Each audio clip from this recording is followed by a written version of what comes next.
I have a love-hate relationship with Speaker Johnson. I do. I have a love-hate relationship with Speaker Johnson. I mean, the man denies us our Doge checks, denies us our stimulus checks, and I just, and I got very upset over that.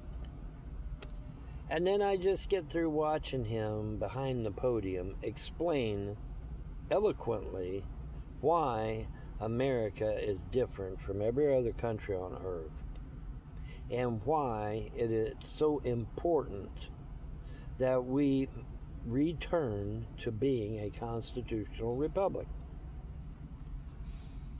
And I absolutely agree with his assessment, and it was just such an eloquent explanation. And they say, okay, well, Vaughn, well, what did he say? What did he say? Well, I'll go ahead and tell you. The reason America is so unique and so different from everything else is because we believe that our rights come from a creator or creators, that they come from God. And because, see, if your rights and privileges come from God, God's the only one who can take them away. But all these other countries on earth, whether they be socialist, fascist, communist, whatever, they all believe that your rights come from government. And what the government can give you, the government can take away. Right? And that is the fundamental difference. And that is why, because somebody, they didn't show it, but I'd say one of the media probably said, well, why do we have, in God we trust on our money, and why is God emblazoned over the House and the Senate, and God is, God's talked about everywhere. Well, that's why. Because our rights and our privileges come from God. God's, actually. The term is Elohim, which is the plural form of the word God. Okay, so it's actually God's.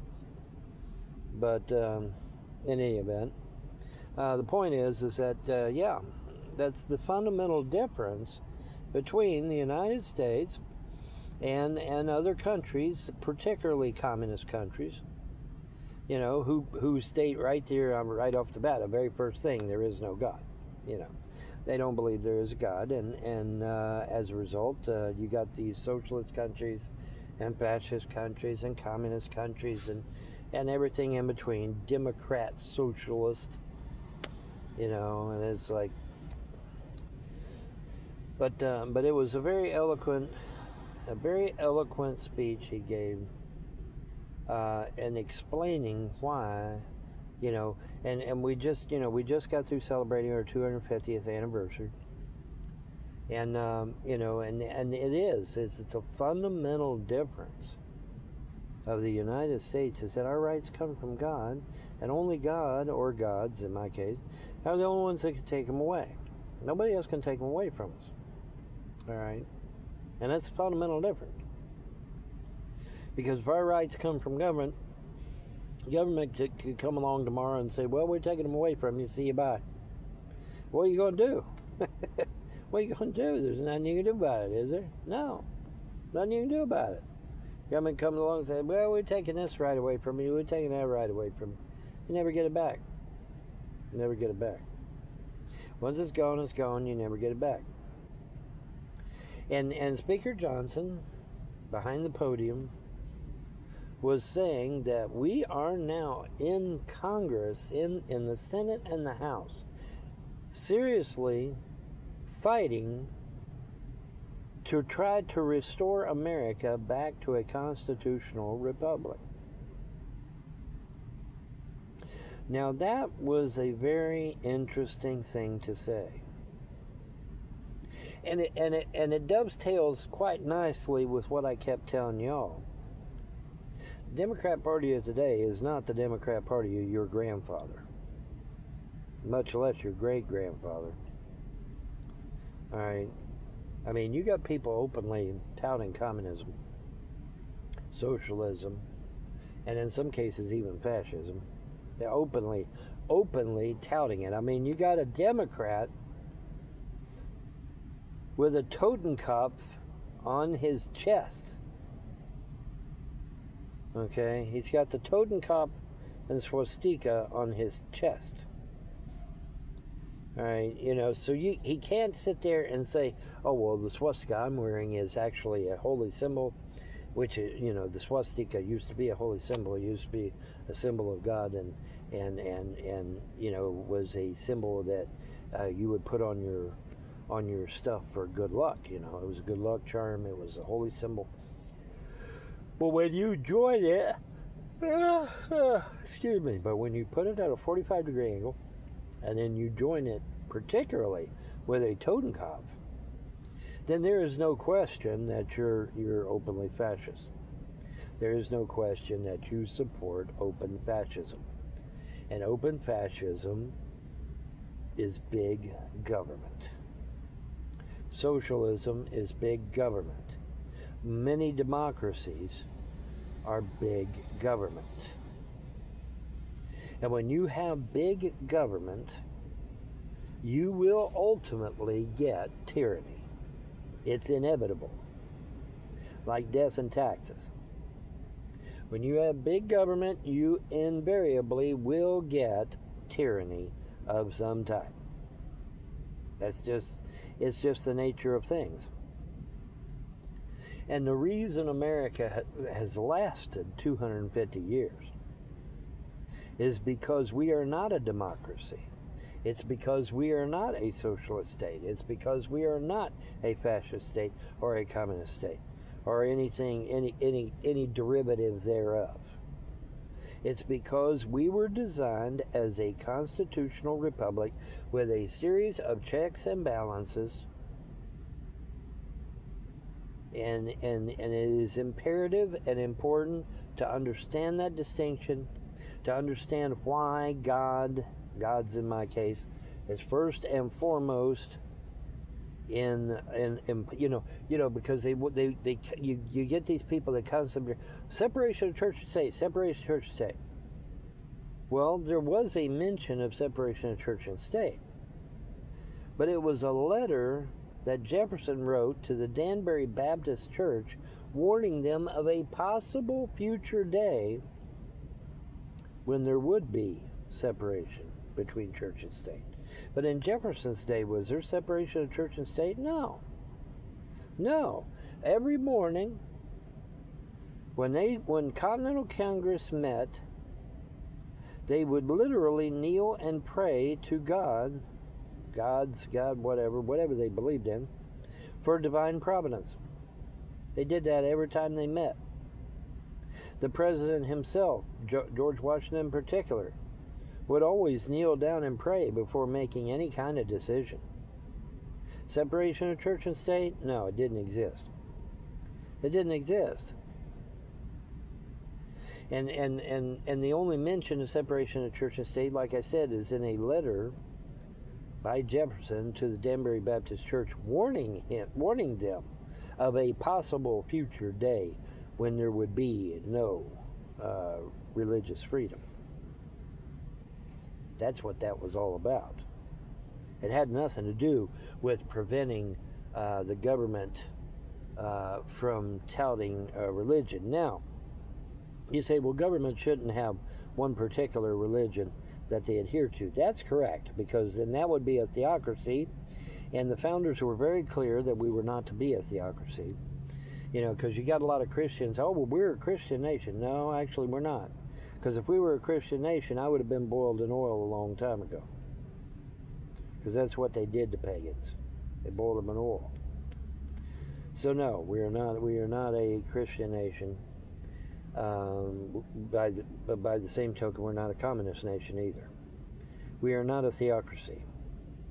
We are a constitutional republic that uses freedom of religion as our bedrock, where any religion can come here and worship freely and peacefully as long as they are nonviolent, and they can come here and worship and do whatever they wish.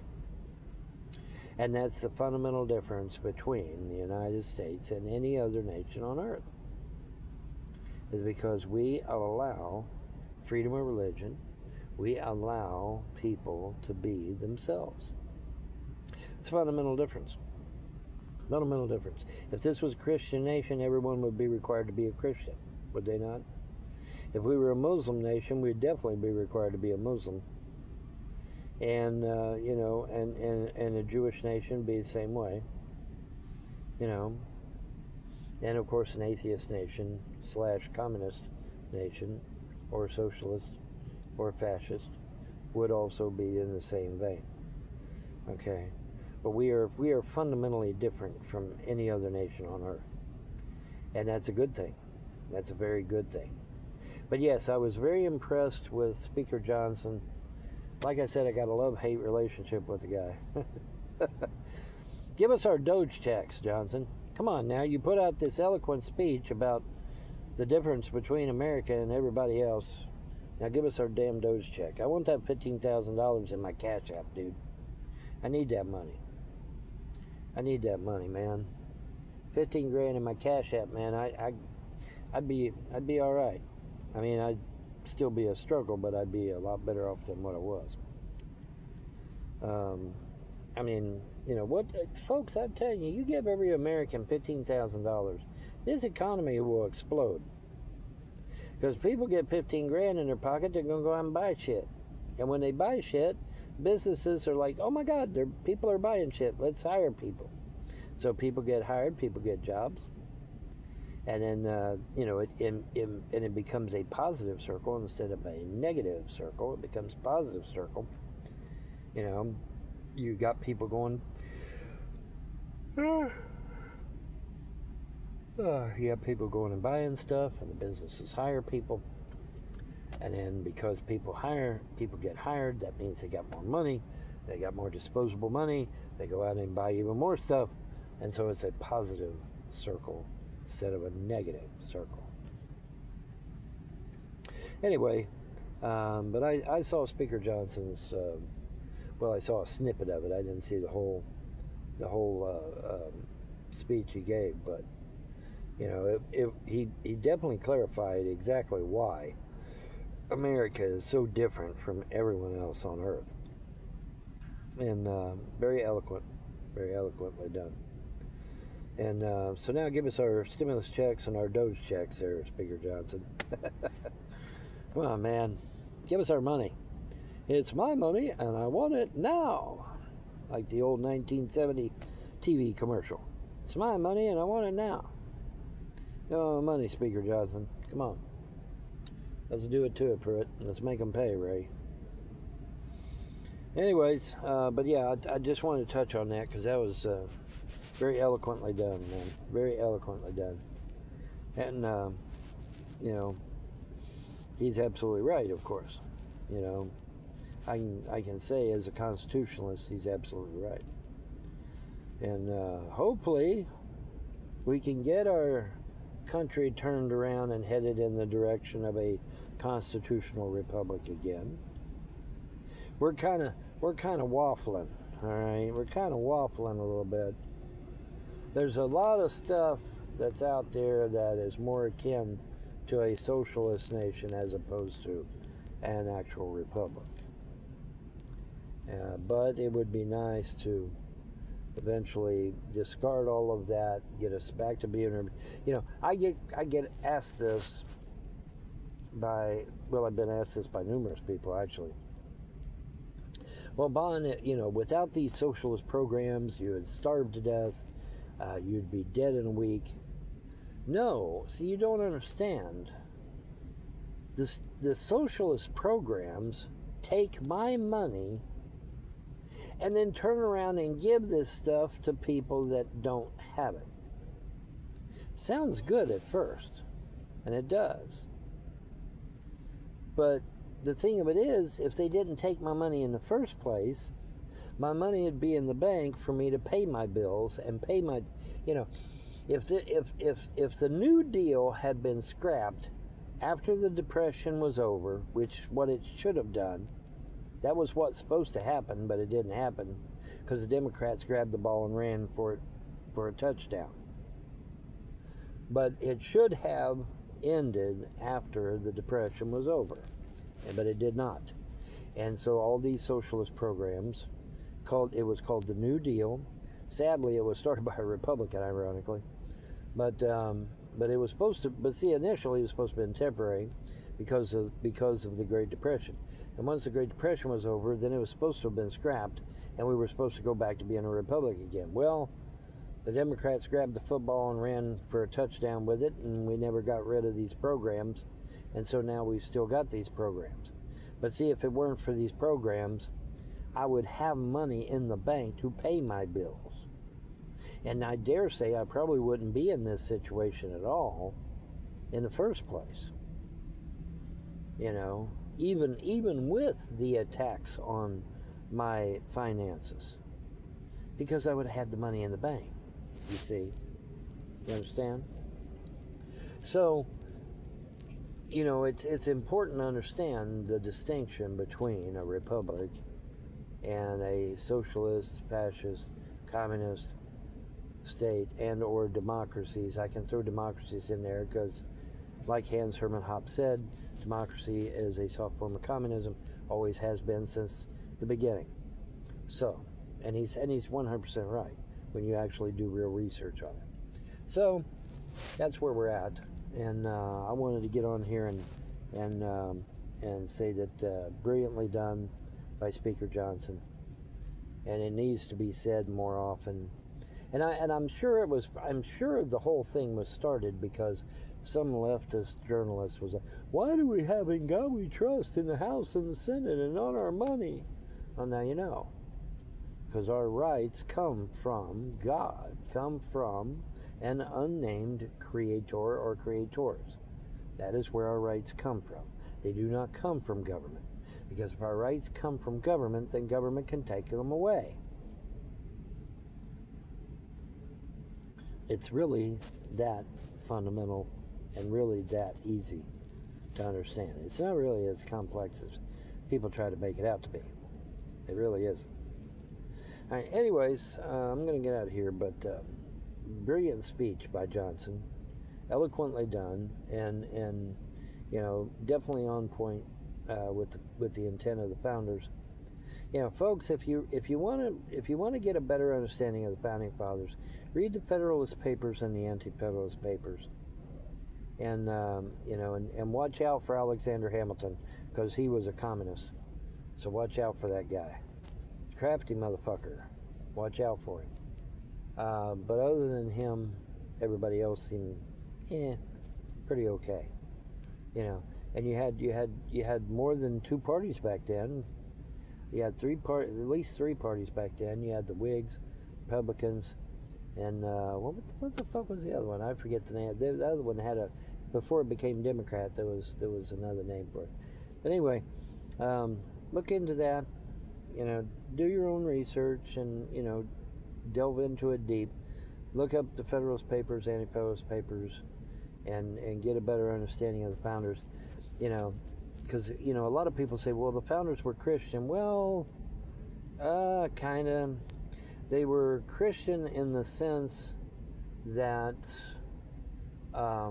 they adhered to core tenets of Christianity. But they were not Christian in the sense of Christianity of the day, which would have been the Roman Catholic Church and the Church of England.